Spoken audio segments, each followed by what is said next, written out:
প্রতিদিন এক রকমের ইফতার করতে করতে আর ভালো লাগে না, এজন্য আজকে নতুনভাবে ট্রাই করতেছি। আসলে এই সব কিছু বুট বোঁদা পেঁয়াজু সব কিছু দিয়ে মাখাই খাইতে অনেক মজা লাগে। আমার জামাই বলতেছে ঢাকার মানুষ এভাবে ইফতার করে, আর গ্রামের মানুষগুলো খিচুড়ি আবার পোলা আবার অনেক কিছু বিরিয়ানি দিয়ে করে। আর আমরা ঢাকার মানুষেরা যতদিন আছিলাম ততদিন আমরা এভাবে ইফতার করছি, অনেক মজা লাগে, একবার খেয়ে দেখো। তারপর যাই কথা, জামাইয়ের কথাই শুনি, একবার দেখি কেমন লাগে।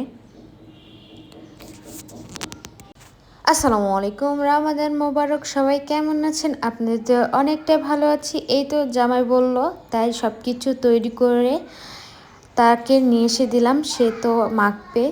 আসলে তার হাতে মাখানো সব কিছুই অনেক ভালো লাগে, এই জন্য জামাইকে বললাম তুমি বলছো যে এভাবে খাইতে অনেক মজা লাগে, তুমি মাখাও, আমি খাবো। আসলে নিজের হাতে সব কিছু তৈরি করে খাইতে অনেক ভালো লাগে না, মানে আমি কেন জানি নিজের হাতে মানে রান্নাবান্না করে খাইতে খাইতে খুব বিরক্ত হই। এই জন্য জামাইকে দিয়ে সব কিছু মাখালাম। আসলে ইফতারিটা অনেক মজার ছিল, অনেক টেস্টি ছিল। আসলে রমজানে প্রত্যেকটা খাবারই অনেক সুস্বাদু হয়। লবণ যদি একটু দেই লবণ হয়ে যায়, মানে সব কিছু আল্লাহর রহমতে সব কিছু ঠিক হয়।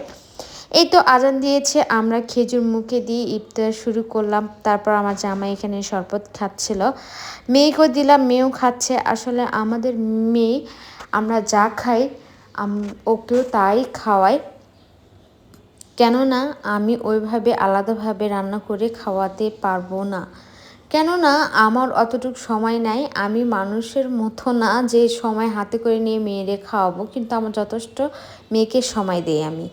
এখানে ডালের ভর্তা আর করলা ভাজি করবো। যে করলার দাম রে ভাই, আমি কি বলবো। মানুষের যাদের খাইতে ইচ্ছা করে তারা যে কিভাবে থাকে আমি জানি না। আমি জামাইকে বললাম করলা খাবো ভাজি, এজন্য জামাই আমারে করলা আনাই দিয়েছে। কেজির কথা আর বলি না, থাক, যারা কিনছেন তারা তো জানেনি। এদিক দেখি আমার মেয়ে ঘুম থেকে উঠেই তার খাওয়ার কিচ্ছু নাই।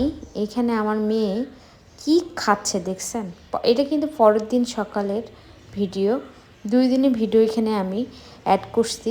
তারপরে এখানে আমি শিউরিতে রান্না খাবো, এখানে খাসির মাংস রান্না করতেছি। আসলে এই ভিডিওটা আপনারা দেখছেন লবণ ছাড়াই রান্না। আসলে আমার জামাই বলতেছে লবণ ছাড়াই তুমি রান্না করো, লবণ শেষ হয়ে গিয়েছে। রাগ করে বলতেছে লবণ ছাড়াই রান্না করো, লবণ ছাড়াই খাবো। অবশ্যই লাইক কমেন্ট শেয়ার করবেন। আল্লাহ হাফেজ।